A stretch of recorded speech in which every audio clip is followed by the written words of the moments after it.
You ever heard of a school having a whole school assembly the first day of school and lecturing all the students about the rules? Which students at that assembly are the most uncomfortable students in the room? The good kids. What are all the other kids doing? They're plotting. That's what they're doing. They are plotting. And you've never had a kid start to skip school in October and go, wait a minute, didn't we discuss that at orientation? You've never had that happen. Has anybody ever been in a school where you've seen a note come around that said some teachers have not turned in their grades yet? You ever seen a note like that? Which teacher is most concerned when that note comes around? The best teacher in the school. And what do they do when they get that note? They run down the office and say, oh my goodness, did I not get my grades turned in yet?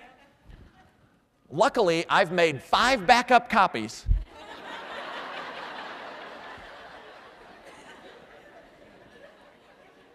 And I've kept one of them at home in the refrigerator just in case we'd have a house fire. And you know what's amazing? By addressing negative people's behavior within the group, we actually let the negative people off the hook. Because if I haven't turned in my grades yet and that note comes around, you know what I'm thinking? Oh, good. There must be a whole bunch of us. That's why they sent the note. Georgia and I worked together for 7 years. During that 7 years, I was in her classroom at least 300 or 400 times. During the summer it was announced I was leaving. Georgia said to me, she goes, Todd, I think next year I'm not going to use assertive discipline. And I said, Georgia, I never knew you used assertive discipline. In addition to the fact I don't catch on too quick, why do you think being in her classroom 300 or 400 times I never knew she used assertive discipline? Nobody's name was ever on the board. You know the most valuable gift a principal can give their teachers? Confidence. Confidence. By the way, what's the most valuable gift the teachers can give the students? Confidence. It's confidence.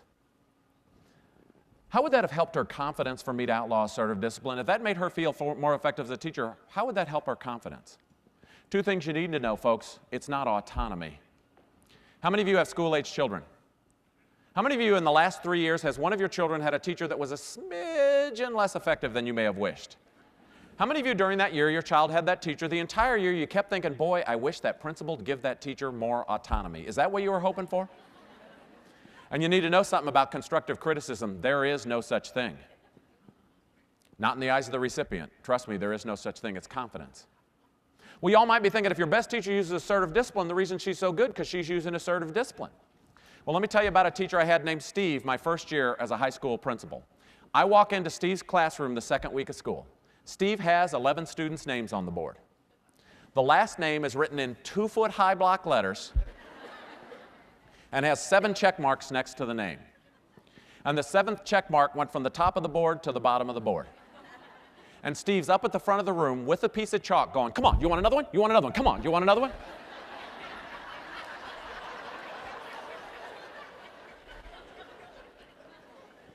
The problem's not assertive discipline. It happens randomly. And did you know in a poor teacher's classroom, everything happens randomly? It's amazing. A poor teacher comes up and goes, you know, every day I let these kids choose their partner, and every day Billy and Dewan pick each other, and they never get any work done. In a great teacher's classroom, everything seems to happen randomly, but there's an intentionalness behind everything they do. Do you all ever have whole school assemblies in your school? Whole school assemblies where everybody goes to the assembly? Ask yourself this question. Ask your teachers this question. Ask your colleagues. The best teacher in a school, when they take their students to an assembly, who do they sit by? Their kids. But they don't just sit by their kids randomly. Which kids in particular do they sit by? The ones who might most enjoy conversing. And they don't sit there and taunt them, do they? They don't go, come on, Billy Wiseacre, act up now, Mr. Tough Guy, act up now. You know what they do? They treat the kids as if they're good. And you know how the kids act? As if they're good. The worst teacher in a school, don't yell a name. This is being videotaped. The worst teacher in a school, when they take their kids to an assembly, what do? Stand against the wall, sit with other teachers, not even go in there. And if they do sit with kids, which kids are the farthest away?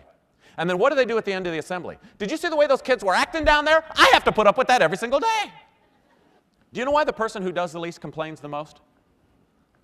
Because they have time. Nobody any good's got any time. You're so busy you don't have a chance to complain, do you?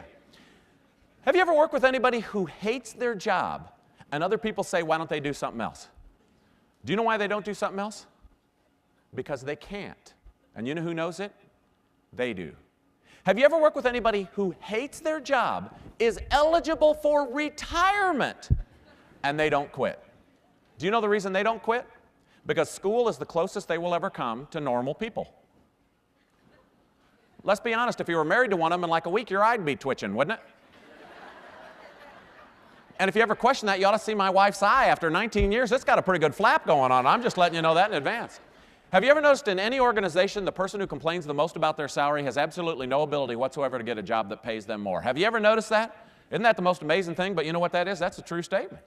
If you ask a great principal who's responsible for the climate of your school, do you know what great principals say? I am. I am. If you ask poor principals who's responsible for the climate of your school, you know what poor principals say?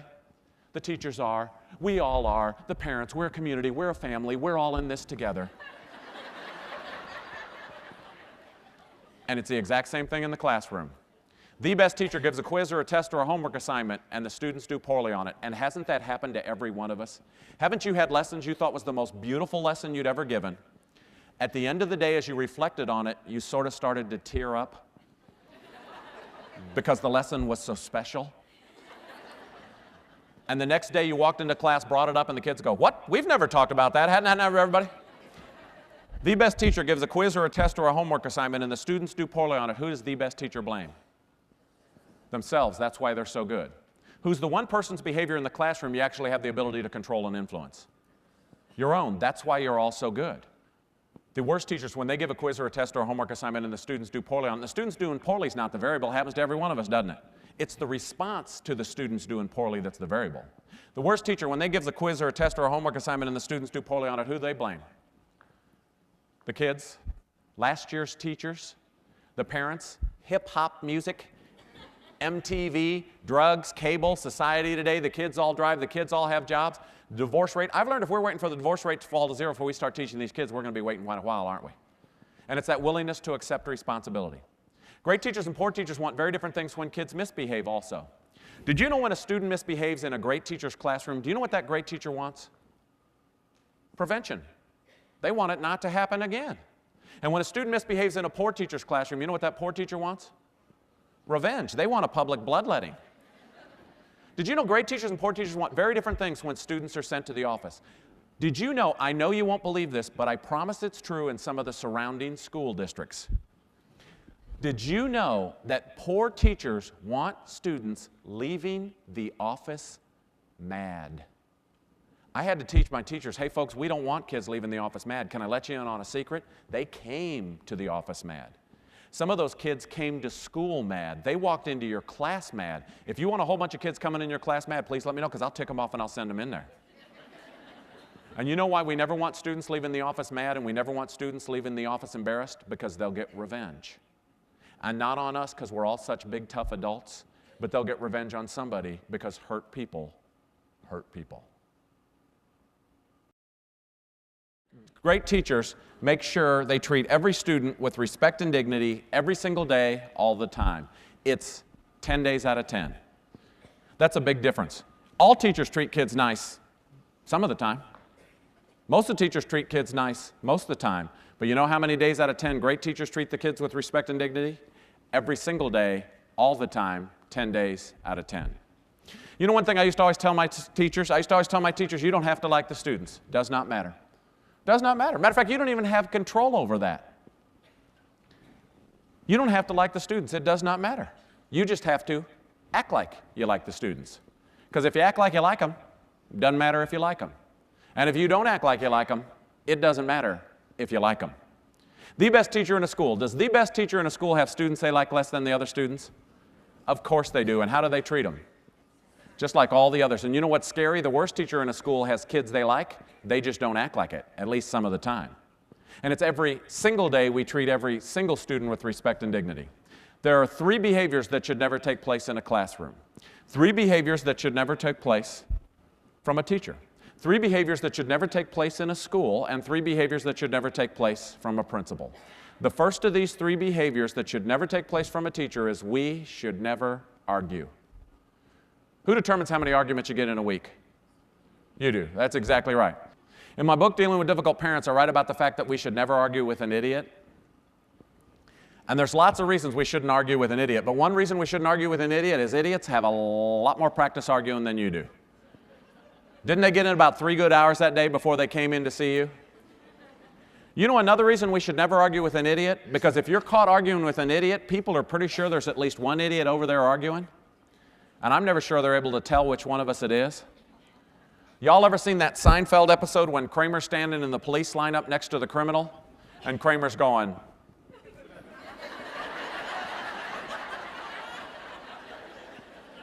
you cannot wear a shirt to school that says I'm arguing with the idiot.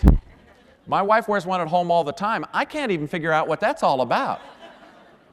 The same way in the classroom, arguing with a student is like mud wrestling a pig.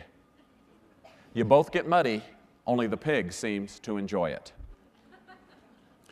You know another reason we never argue with a belligerent person is because nobody will ever change their behavior unless they become uncomfortable. And if you get in an argument with a belligerent person, who's uncomfortable? You are, and you do change your behavior. You avoid them. And do they change their behavior?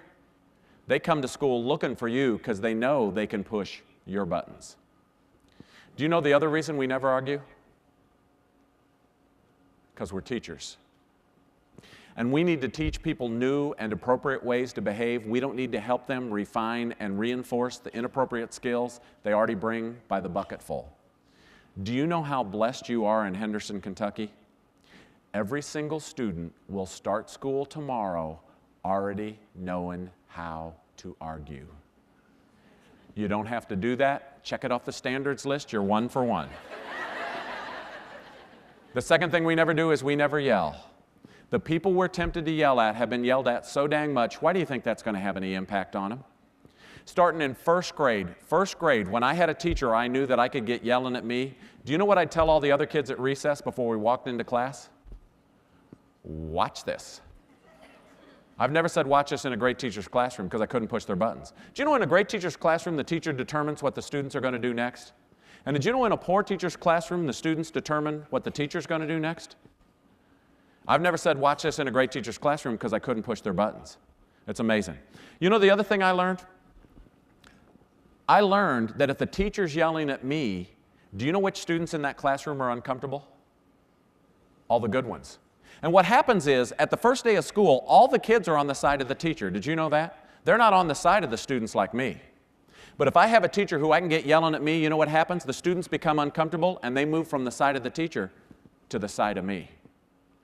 See, I had to teach my teachers how to send kids to the office, and that may sound so funny. I just had to teach my teachers how to send kids to the office. Because see, 97% of student misbehavior is because they want what? Does anybody know? Attention. By the way, 97% of adult misbehavior is because they want what? Does anybody know? Attention. And when I had a teacher who was yelling at me, do you know what I was getting? Attention. And you know why that was my favorite teacher? I loved a teacher who I could get yelling at me. Because you know what they were doing? Was all the work. And you know what I was getting? Was all the attention.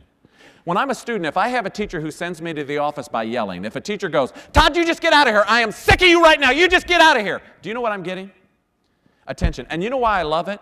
Because they're doing all the work. You know what happens in my mind when that happens? It's like dim the lights, put the spotlight on me. It's going to take me 15 minutes to get out of that classroom because I'm going to headbutt, chest bump, and high five every single kid in that room before I leave. If you don't have the ability to deal with yourself, you have zero chance of being able to deal with difficult students. There's no chance at all.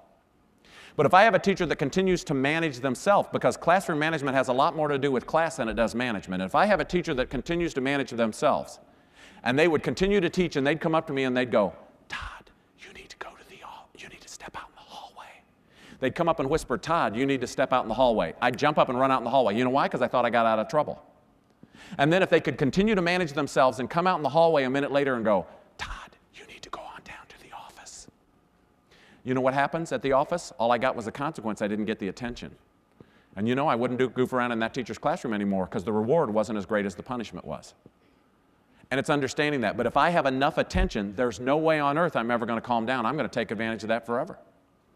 And the third thing we never use is the most commonly used classroom management technique in the United States. You all know the most commonly used classroom management technique in the United States?